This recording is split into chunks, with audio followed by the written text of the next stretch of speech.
Bom dia, sou historiador, sou professor, me chamo Adelgísio Neto. Estou aqui para falar um pouco da história do Pirambu, um bairro de muitas lutas, de muitas conquistas, de uma própria história, de muita memória a ser relatada, a ser dita, a ser falada. Para isso, nós temos que voltar à década de 30, onde o Pirambu era uma vila de pescadores.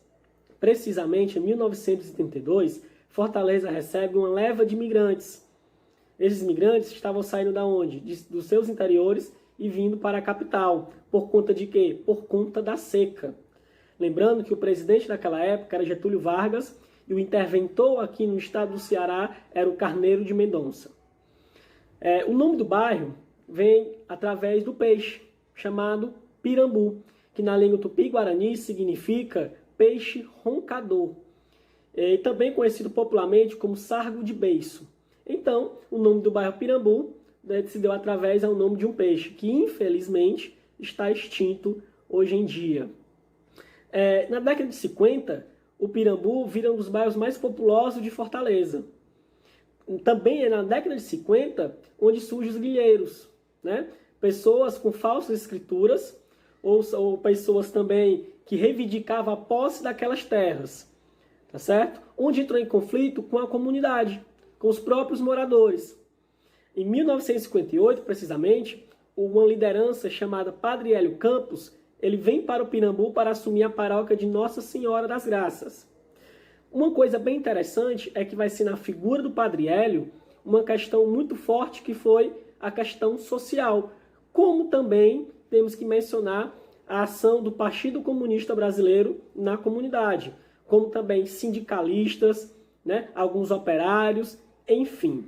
Então, toda essa conjuntura foi importante para a luta social dentro do Pirambu, ok? O Padre Hélio Campos, ele foi muito importante, por quê? Porque ele e outros moradores saíram pregando nos quarteirões, convocando, né, para essa marcha, para se preparar essa marcha do Pirambu. Uma marcha que tinha o próprio hino.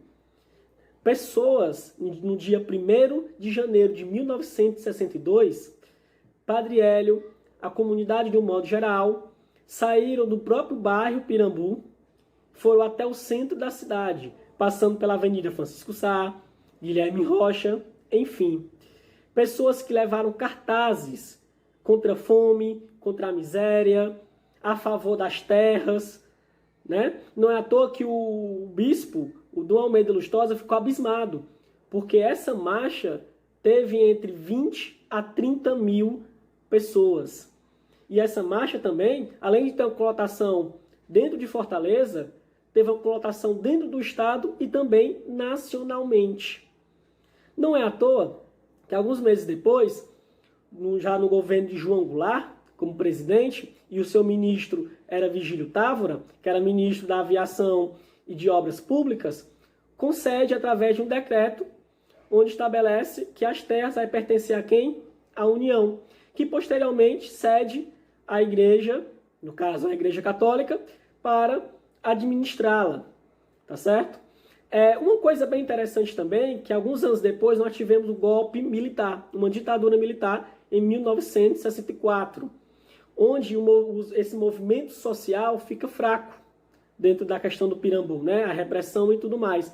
A Igreja Católica, para evitar esses conflitos, transfere Padre Hélio Campos para o Maranhão, né? Outra coisa bem interessante é que o Pirambu ficou dividida em duas paróquias em 1969. A paróquia de Nossa Senhora das Graças ficou justamente com o frade capuchino, o Frei Reginaldo Memória, e a paróquia do Cristo Redentor, justamente com o Padre Caetano, né? O Padre Caetano também teve uma grande influência dentro do Pirambu, principalmente no Cristo Redentor, pelas suas obras, né? Pela sua luta, pela sua batalha também. Eu quero também ressaltar que o Pirambu, principalmente na década de 80, finalzinho dela em si, também teve franceses que tiveram projetos sociais contra a pobreza, né, ajudando os moradores mais pobres dessa cidade, porque, para todos os efeitos, na ditadura, o Pirambu ficou esquecido. Voltou a ser um bairro de favelados, né, possamos falar assim, que era a conotação da época. Então esses franceses tiveram um grande papel também importante dentro da questão da luta social no bairro Pirambu, que pelo qual quero ressaltar a participação do meu pai, o José Júlio, onde ele participou desse movimento procurando ajudar ao máximo essas pessoas dentro do próprio bairro.